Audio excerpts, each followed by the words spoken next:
Kuasa hukum meyakini bahwa Brigadir J merupakan korban dari pembunuhan berencana, sehingga pihaknya mengumpulkan sejumlah bukti yang menguatkan supaya kasus ini mendapat keadilan. Inilah 4 bukti kuat untuk mengungkap misteri kematian Brigadir J yang dianggap banyak kejanggalan. Hal tersebut diungkapkan oleh kuasa hukum keluarga Brigadir J, Kamarudin Simanjuntak.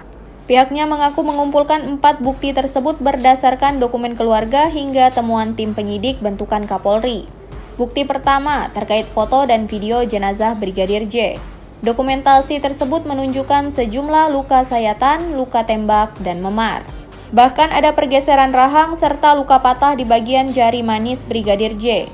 Kamarudin pun menunjukkan foto terbaru berisikan leher Brigadir J yang memar. Diduga luka tersebut diperoleh dari lilitan besi ataupun kawat yang diikat dan ditarik di leher.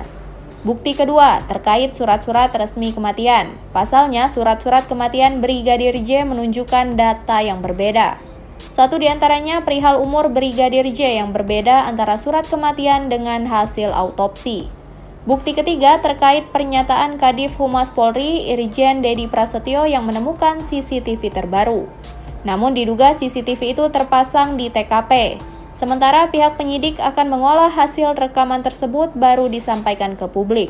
Sementara bukti yang terakhir terkait kedatangan Karo Paminal Mabes Polri nonaktif Brigjen Pol Hendra Kurniawan bersama aparatnya datang ke rumah duka dengan sikap tidak sopan.